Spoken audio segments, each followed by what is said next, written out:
while we sit comfortably in our homes, every minute 20 people around the world leave everything behind and escape their homes, states, and even countries. The reason could be anything from war, persecution, violence to armed conflicts. Apart from that, many are forced to leave their homes because of their race, color, or religion. Such people who live with no nation under their name are called refugees. Although they live in some of the toughest situations, it does not prevent them from living in peace.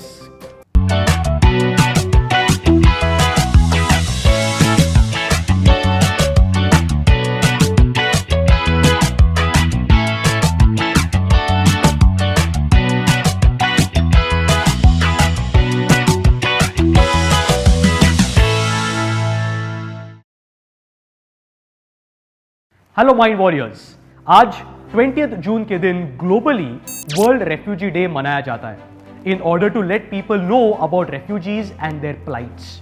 World refugee day की शुरुआत हुई थी 20th जून 2001 से, जब इसे पहली बार 1951 convention relating to status of refugees या 1951 रेफ्यूजी कन्वेंशन के 50th एनिवर्सरी पे मनाया गया।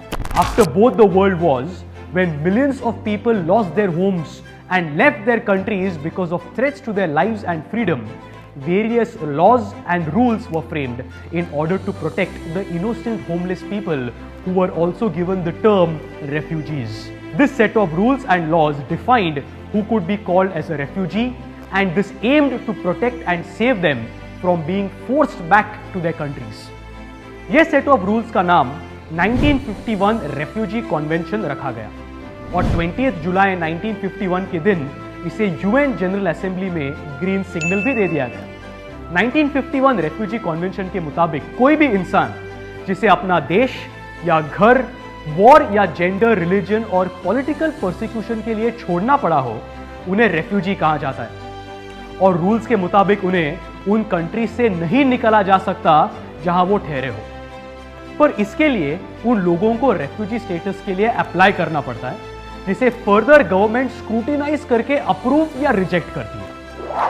अगर कोई इंसान किसी क्राइम की वजह से अपना देश छोड़ा हो या फिर उससे किसी भी तरह का थ्रेट हो, तो उसे रेफ्यूजी स्टेटस नहीं दिया जाता। इसके अलावा वो लोग जिनका कोई रेफ्यूजी स्टेटस नहीं होता या वो अपने अप्रूवल के लिए इंतजार कर रहे होते, उन्हें असाइलम सीकर्स कहते हैं। और वो लोग जिन्हें सिमिलर रीजंस की वजह से अपना घर छोड़ना पड़ता है पर वो अपने देश के बॉर्डर्स क्रॉस नहीं करते, उन्हें इंटरनली डिस्प्लेस्ड पर्संस कहा जाता है। 1951 रेफ्यूजी कन्वेंशन के मुताबिक रेफ्यूजीज, असाइलम सीकर्स और internally displaced person similar rules और प्रोटेक्शन हासिल करते हैं। लेकिन इस कन्वेंशन में एक खामी थी। ये सिर्फ उन लोगों तक सीमित थी जो यूरोपियंस थे और 1 जनवरी 1951 यानी सेकेंड वर्ल्ड वॉर एंड होने के बाद रेफ्यूजीज बने। तो the convention was amended in 1967 in which the geographical and time limitations were removed. The new set of rules were renamed to the 1967 protocol.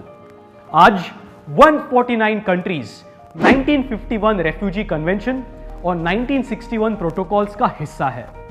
पर एक सरप्राइजिंग बात यह है कि भारत आज तक इन दोनों में से किसी भी ट्रीटी पर साइन नहीं किया है। जी हां, हालांकि इसके लिए गवर्नमेंट्स ने कभी कोई ऑफिशियल स्टेटमेंट नहीं दी है। All we know is that despite not signing 1951 convention and 1967 protocols, India homes highest refugee population in the entire South Asia.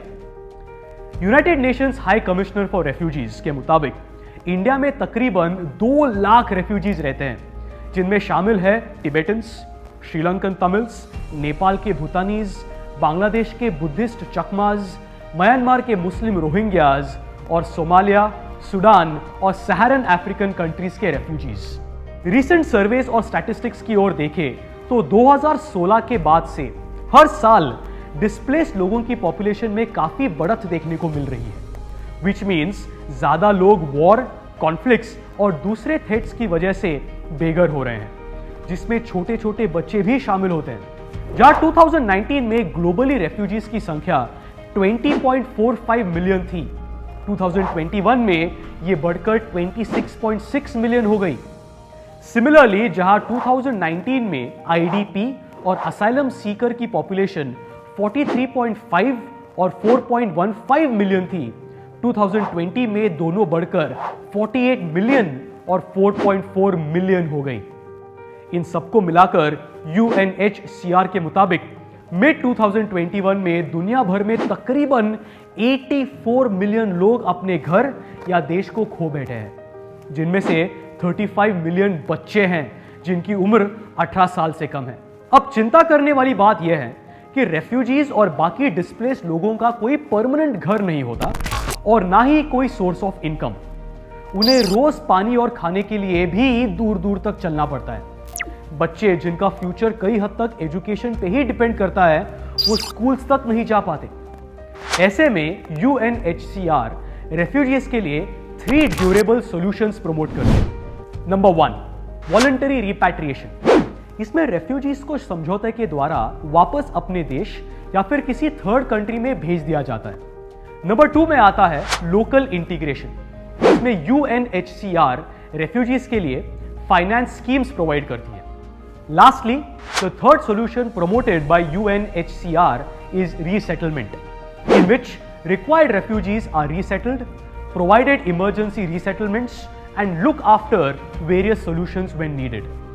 Apart from these, UNHCR also tries to facilitate and make refugees self-reliant by providing education, microfinancing, language courses, vocational training, and access to adequate accommodation and social services.